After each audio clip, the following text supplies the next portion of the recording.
Halo teman-teman, ketemu lagi dengan aku Dame di channel aku Dames Oracle. Apa kabar semuanya? Gimana lebarannya? Gimana liburannya? Moga-moga tetap sehat ya dan tetap waras.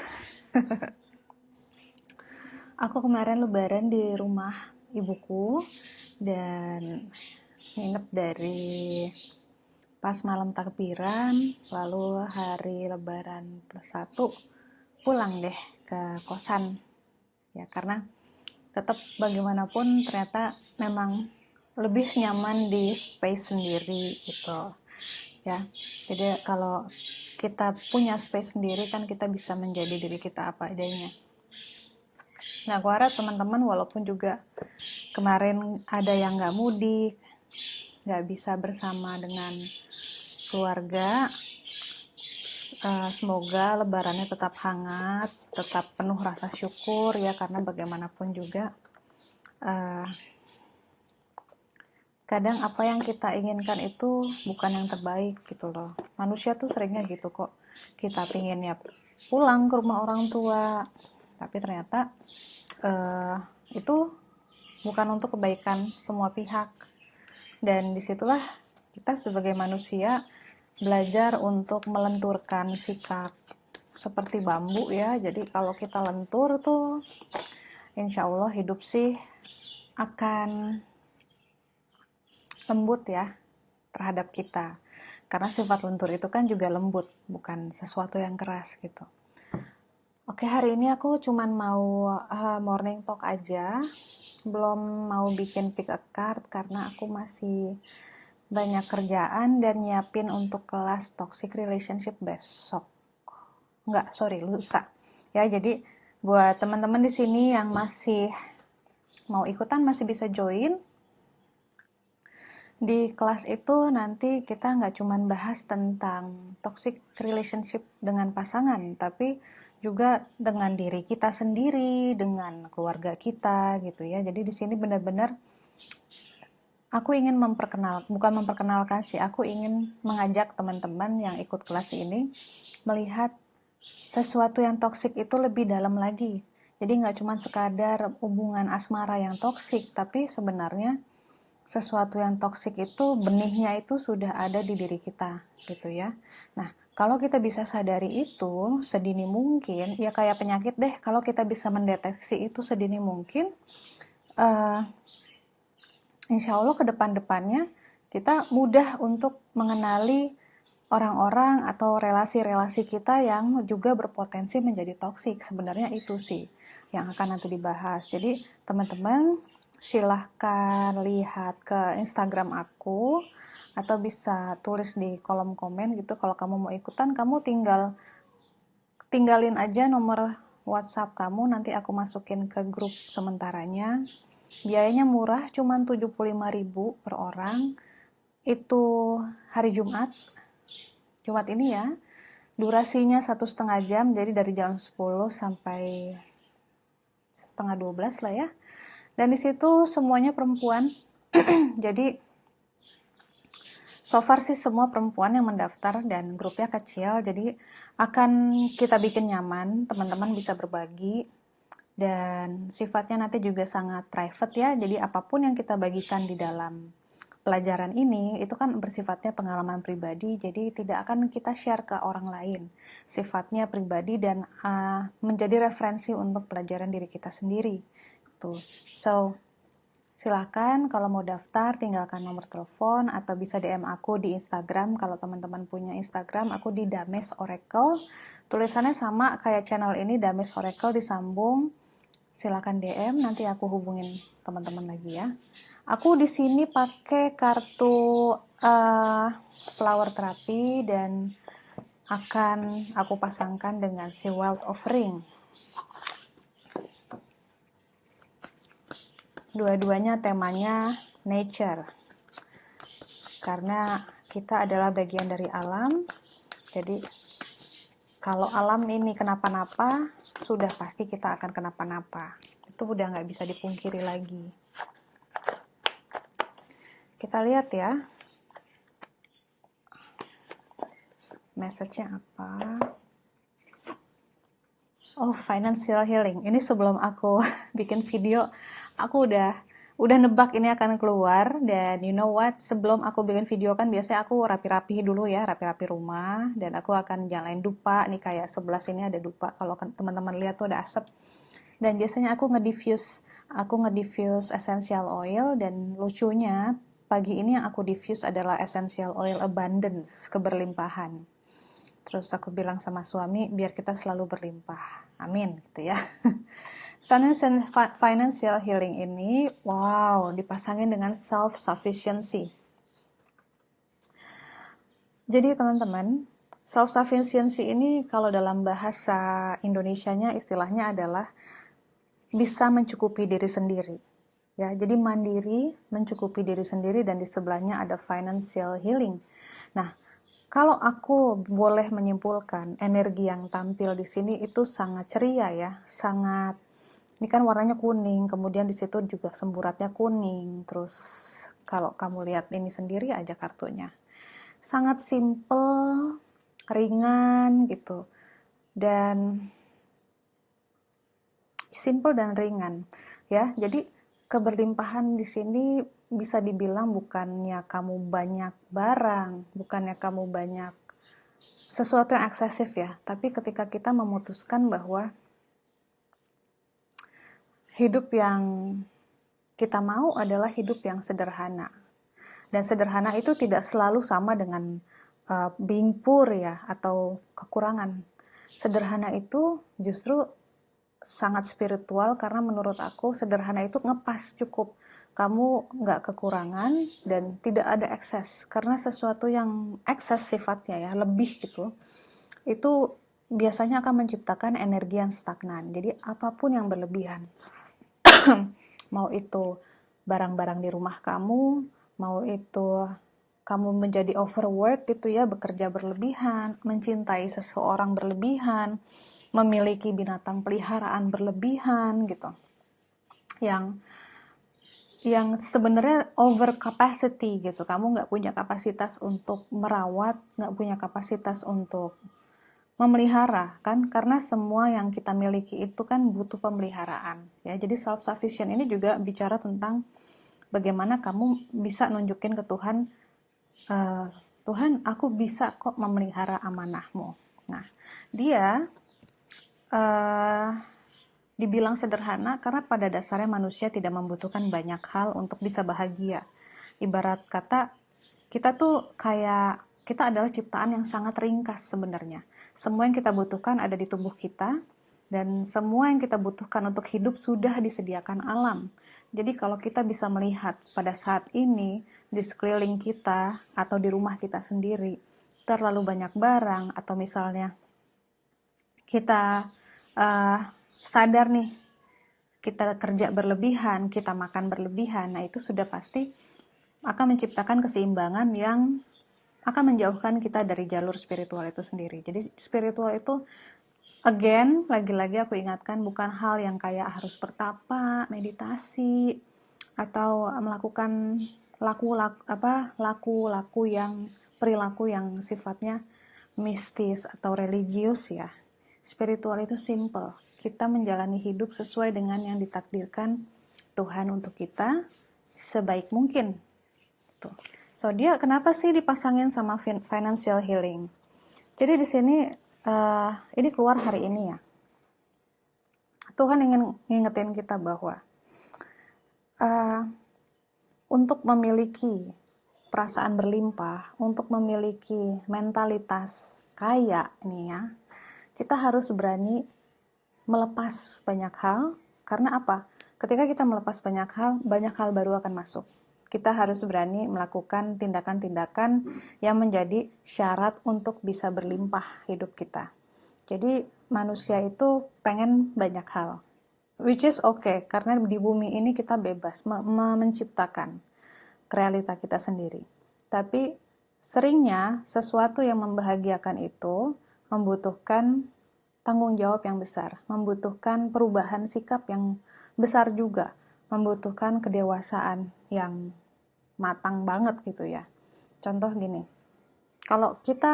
contoh paling kecil, kalau kita berniat memelihara kucing, Misalnya, seorang yang sudah matang jiwanya, dia akan tahu kucing itu makhluk hidup, bukan cuma peliharaan yang kalau lagi lucu kita pelihara, kemudian pas sakit-sakitan kita buang. Sama, jadi bagaimana kita merawat apa yang kita punya, Tuhan itu akan lihat. Oh, kamu saya kasih misalnya gini ya, kamu saya kasih tanaman di depan rumah aja kamu tidak rawat.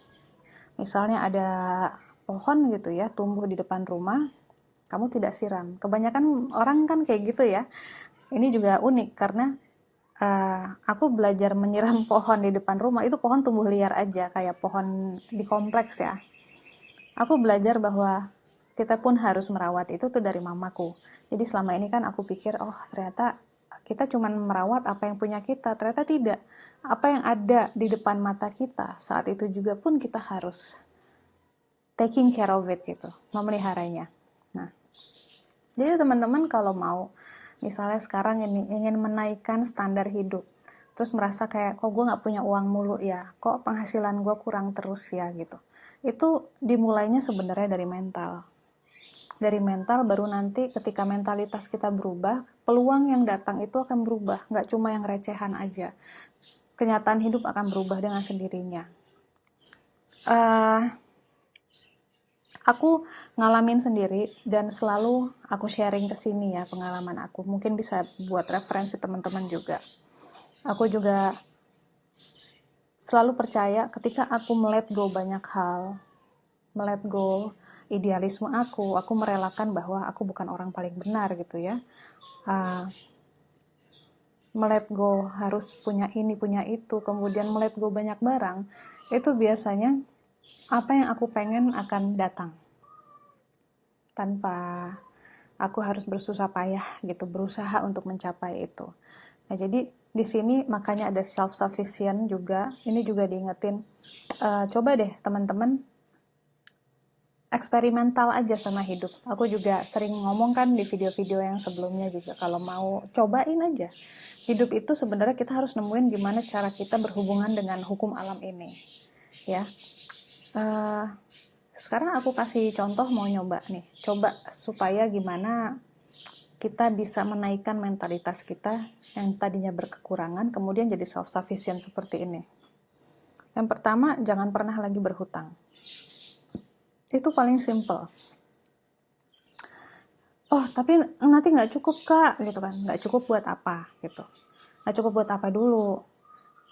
Nggak cukup buat lifestyle atau tidak cukup untuk memenuhi makanan dan tempat tinggal, misalnya gitu ya. Kalau memang sangat basic yang dibutuhkan, oke. Tapi kalau ternyata pas dilihat, oh ternyata aku ngutang untuk bayar cicilan ini, cicilan beli misalnya kosmetik, atau beli alat lain, beli TV gitu. Itu kan bukan kebutuhan dasar. Nah, itu yang pertama, berhenti berhutang. Kedua, kalau ada utang harus bayar. Bayarnya tuh langsung full gitu. Kalau bisa langsung full. Jadi kebiasaan orang Indonesia, terutama aku juga dulu ya kayak begitu ya. Ketika terima gaji, terima uang itu, aku akan spend untuk apa hal-hal yang aku mau, baru kemudian sisanya aku tabung. Padahal seharusnya kebalik. Tabung dulu, bayar dulu semua hutang, sisanya itu yang buat hidup.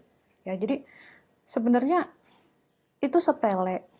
Tapi kalau kita bisa melakukan sebulan aja, 2 bulan, 3 bulan, biasain hapus hutang gitu kan. Kemudian ketika pengen banget barang, usahakan kalau nggak ada uangnya ya nggak usah dibeli gitu. Jangan sampai kita pakai uang orang atau uang bank untuk membeli itu. Lalu lihat di sekitar kita apa sih yang berlebihan, kasih ke orang. Makanya di setiap agama kan juga ada suruhan bersedekah ya. Nah, kalau kamu nggak bisa menyedekahkan uang karena misalnya kamu kekurangan, sedekahkan hal lain, misalnya ilmu kamu, misalnya kamu masih punya barang nih, barang banyak, kamu koleksi tas, koleksi sepatu, masih bagus, belajar untuk letting go. Lihat deh, apa yang akan terjadi ketika kamu belajar melepaskan hal-hal yang kamu suka. Hal-hal yang kamu sayang ketika kamu lepasin gitu ya, kamu kasih ke orang, kamu sumbangkan, akan ada keajaiban loh teman-teman, beneran. Aku udah berkali-kali begitu, memang sulit karena kita harus merelakan hal yang kita sayang, cuman itu nanti balik ke kitanya itu hal yang lebih besar. Tapi tetap jangan melakukannya, jangan dengan niat untuk mendapatkan reward, jangan dengan niat untuk mendapatkan pahala. Tidak, tapi niatannya adalah barang ini memenuhi hidupku, jarang aku pakai misalnya ya, aku cuman sayang, tapi ingat ya, dalam spirituality itu semua punya fungsi. Jadi kalau sampai ada barang tidak berfungsi dalam hidup kamu dan hanya jadi pemanis, itu akan menghambat energi. Nah itu yang harus dilepasin. Dan jangan khawatir, nanti gantinya berupa sesuatu yang berfungsi penuh untuk hidup kamu. Nah, jadi itu self-reliant itu langkah-langkahnya self-sufficient, langkah-langkah kecilnya seperti itu, sederhana, tapi itu adalah habit yang sebenarnya orang tua kita tuh dari zaman dulu udah sering ngajarin kita, nabung, jangan banyak hutang, nanti otomatis financial healing ini terjadi. Kalau kamu udah punya habit keuangan yang baik, habit bersikap yang baik ya, habit keuangan tuh bukan cuma nabung loh teman-teman, tapi berani bersedekah, berani melepaskan hal yang kamu sayang karena kamu tahu ketika kamu yang punya itu nggak ada manfaatnya. Kayak aku niatnya dalam waktu dekat ini aku akan menjual beberapa kartu oracle aku yang masih bisa dipakai tapi dengan harga yang jauh lebih murah karena aku udah nggak bisa pakai karena energinya udah beda gitu sama aku ya. Jadi benda itu semakin kita secara spiritual bertumbuh, kadang-kadang beberapa benda sama dengan teman ya, beberapa teman udah nggak cocok lagi dengan kita ya. Jadi financial healing ini tidak terjadi karena begitu saja Tuhan bilang bahwa oke, perekonomian kamu aku angkat. No, financial healing ini terjadi ketika kamu sadar bahwa hidup kamu berlimpah hanya dengan menyadari bahwa tubuh kamu pun sudah sempurna, berfungsi semuanya, itu sudah suatu keberlimpahan. Kamu menyadari bahwa keberlimpahan bukan berarti banyak benda, bukan berarti banyak barang, banyak makanan, banyak simpenan, tabungan. No, keberlimpahan itu artinya apapun yang kamu butuhkan pada saat ini ada dan cukup. Jadi nggak ekses gitu ya. Jadi sebelum aku tutup, buat teman-teman yang saat ini lagi merasa kekurangan uang karena misalnya belum ini nih Kak, belum bisa punya rumah, belum bisa punya mobil, atau belum bisa ngebahagiain orang tua, belum bisa naik haji atau nah itu hal-hal besar yang sebenarnya itu basic manusia nggak sih kebutuhannya? Kan bukan. Kebutuhan kita adalah makan, kesehatan, tempat tinggal. Tempat tinggal pun kalau belum jadi hak milik kita ya teman-teman, kayak aku nih masih ngekos pun itu harusnya disyukuri. Jangan sampai kita berpikir ya kita cuma tinggal di kontrakan, petakan, belum punya rumah. No, jangan sampai mengeluh seperti itu. Itu malah akan menjauhkan kamu dari banyak rezeki gitu. Tuhan akan melihat kayak wah, aduh ini gimana, bukan apa ya, udah punya shelter kok masih mengeluh gitu, bagaimana nanti mau dikasih yang lebih lagi. Jadi kita harus jadi orang yang bersyukur dalam keadaan apapun, dalam kondisi yang menurut kita masih kurang pun ya, sebenarnya itu sudah cocok untuk kita. Banyakin bersyukur, dan tadi yang aku bilang, mulai pelan-pelan bangunlah habit keberlimpahan itu. Dan lihat dalam waktu 2-3 bulan kalau kamu rutin ngerjainnya, kalau kamu benar-benar niat ingin mengubah sikap ya bahwa oke, gue gak mau lagi jadi orang yang pemikirannya terhadap uang tuh sempit ya. Jadi kayak maunya nyicil gitu, beli barang maunya carinya yang promo gitu kan. Kalau kamu punya uang, kamu tunjukin ke semesta bahwa kamu bisa hidup dengan kualitas yang lebih baik, nanti semesta akan menambahkan kualitas itu terus. Itu sih, soalnya aku juga sadar masih banyak banget orang-orang yang mereka punya uang, tapi giliran untuk spending, membelanjakan uang untuk hal yang berkualitas bagi hidupnya itu pelitnya minta ampun. Nah, itu yang aku sebut mental miskin. Kalau kamu punya uang, belilah barang yang mahal tapi nggak rusak dalam waktu 3 tahun. Belilah makanan yang sehat, yang walaupun oke, lebih mahal 5.000, nih bedanya 5.000 nih karena nih organik. Beli aja, kok toh kamu mampu, daripada itu vibrasinya bagus ya. Menaikkan taraf hidup itu seperti itu. Membeli sesuatu untuk diri kita dengan harga yang pantas. Itu namanya self love juga. Daripada kamu terus-terusan misalnya mengumpulkan uang tapi nggak tahu buat apa, tapi nanti spendingnya hal yang enggak gitu. Itu di energinya juga beda. Nggak selaras dengan keberlimpahannya semesta gitu. Karena Tuhan itu menciptakan bumi dan energi keberlimpahan ini bukan yang kaleng-kaleng, ngerti kan? Kamu nggak mungkin kan lihat kita punya oksigen ini kualitasnya jelek. Yang bikin jelek tuh manusia. Tanaman atau buah yang dari pohon tidak pernah kualitasnya jelek. Yang bikin jelek tetap campur tangan manusia. So, kalau bumi aja seperti itu, maka kita juga bisa sebenarnya menikmati hal-hal yang sehat, natural, dan kualitas yang terbaik. Dengan seperti itu pun otomatis kamu menyembuhkan kondisi finansial kamu sendiri pelan-pelan. Oke. Thank you for watching. Jangan lupa kalau berminat silakan daftar kelasnya. Sampai ketemu Jumat. Bye-bye.